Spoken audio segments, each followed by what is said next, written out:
I know what I know. Thank you. Really, that the history of the world is always the history of weak people fighting strong people, of weak people who has a correct case fighting strong people who use their strength to exploit the weak. Turn to the fighting that's been going on in Jordan in the recent weeks. It's your organisation that's been one side of the fight. What has it achieved?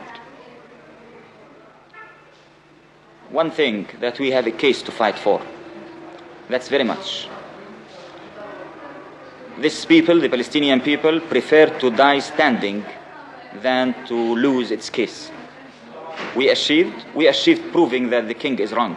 We achieved proving that this nation is going to continue fighting till victory. We achieved that our people could never be defeated. We achieved teaching every single person in this world that we are a small, brave nation who are going to fight to the last drop of blood to put justice for ourselves after the world failed in giving it to us. This is what we achieved.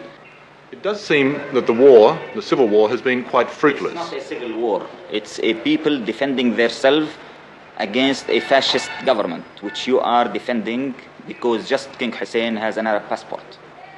It's not a civil war. Well, the conflict... It's not a conflict. It's a liberation movement fighting for justice. Well, whatever it might be best called... It's not whatever, because this is where the problem starts. Because this is what makes you ask you all your questions. This is exactly where the problem starts. This is a people who is discriminated, is fighting for his rights. This is the story.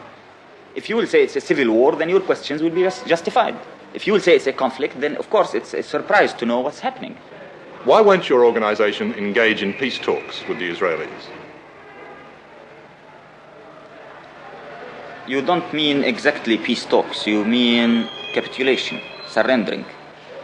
Why not just talk? Talk to whom?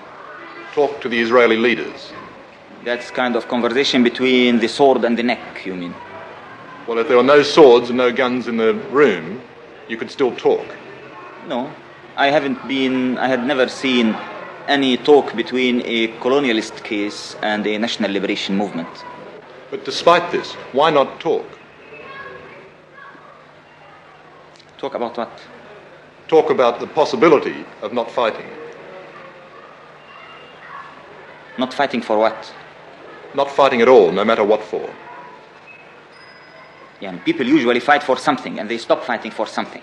So you can't tell me even why should we speak about what?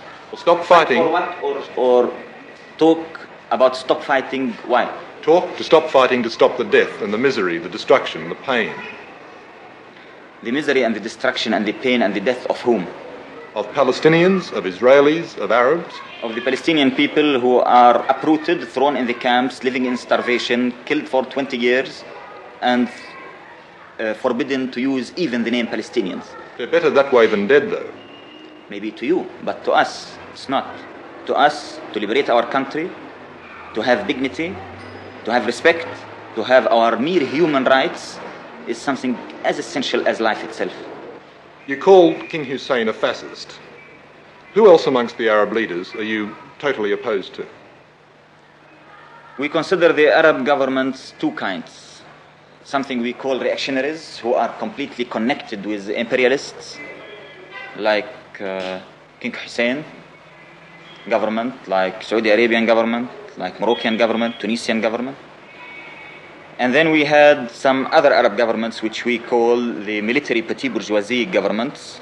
That's like Syria, Iraq, Egypt, Algeria, so on. Just to end with, let me go back to the hijacking of the aircraft. On reflection, do you think that is now a mistake? We didn't make a mistake in hijacking them. The contrast. We did one of the most correct things we ever did.